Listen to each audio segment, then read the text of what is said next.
ও member সাহেব, জুতার ফিতার দাম তো 20 থেকে 50 টাকা। 20 থেকে 50 টাকা মেরে খাওয়ার কারণে যদি জাহান্নামে যেতে হয়, বাড়ির 50,000 টাকা মেরে খেয়ে জান্নাতুল ফেরদাউস যাবেন? হ্যাঁ, বেটা আবার তাহাজ্জুদও পড়ে। রাস্তার কাজ এখনো পড়ে আছে, রাস্তাতে গাড়ি যাতায়াত করতে পারে না। এখান খাল, ওইখানটা খাল, ওই জায়গাটা ডোবা, ওই জায়গাটা খাল, রাস্তার টাকা সব পকেটে।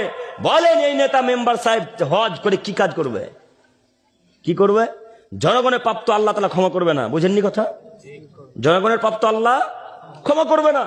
যদি এই লোকটা আল্লাহর সাথে পাপ করত, এই লোকটা যদি আজকে জেনা করতো, জেনা করে আল্লাহকে যদি বলতো, আল্লাহ এখন জেনা করে এলাম, তুমি ক্ষমা করো। জেনা আল্লাহর সাথে জড়িত পাপ। জেনা কার সাথে জড়িত পাপ? আল্লাহর সাথে জড়িত পাপ। আল্লাহ তুমি বড় দয়াবান, তুমি বড় ক্ষমাবান, তোমার দরবার 2 হাত তুলে ভিক্ষা চাইছি মাবুদ, আমি জেনা করে এসেছি, তুমি ক্ষমাশীল, তুমি দয়াশীল। আল্লাহ তুমি আমাকে ক্ষমা করো, তোমার দয়া আশাধারী, তুমি ক্ষমা না করলে কেউ পৃথিবীতে ক্ষমা করতে পারে না। আল্লাহ এই আশায় তোমার দরবার ভিক্ষা চাইছি মাবুদ, তুমি আমাকে ক্ষমা করো। আল্লাহ এক পর্যায়ে বলবেন, যা, তোকে আমি ক্ষমা করে দিলাম।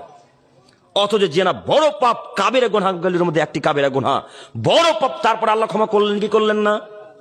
করলেন। তবে ওই মেম্বার সাহেব যদি বাড়ির টাকা মেরে খায়, রাস্তার টাকা মেরে খেয়ে, যে হজে মৌসুমে হজে গিয়ে, হজ কিন্তু এখন 2 জায়গায় হয়। কয় জায়গায়? 2 জায়গায়।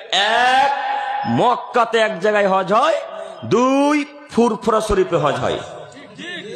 শুনেননি?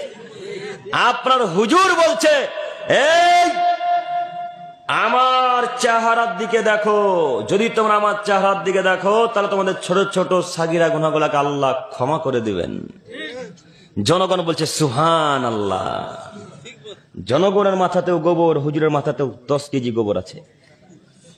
কেউ বোঝে না ধর্ম কি জিনিস, কেউ বোঝে না হাদিস কি জিনিস, কোরআন কি জিনিস। যে যেমন ভাবে বক্তব্য দিতে পারে সেই দিয়ে বেড়ায়, জনগণ বুঝে না। তো হজ কয় জায়গা হয় বললাম? 2 জায়গায়। তারপর হুজুর বলছে, যাদের টাকা পয়সা কম, যাদের টাকা নেই, তারা আমাদের ফুরফুরা আসবে, ফুরফুরা এসে মুরগি ছাগল দিবে, হজের মতো নাকি পাবে। শোনেননি বক্তব্য? আমার কথা বাড়াবাড়ি হচ্ছে মনে নাকি? শুনেছেন আপনারা চাচারা? আপনারা শুনবেন না, মোবাইল ঘাটেন না।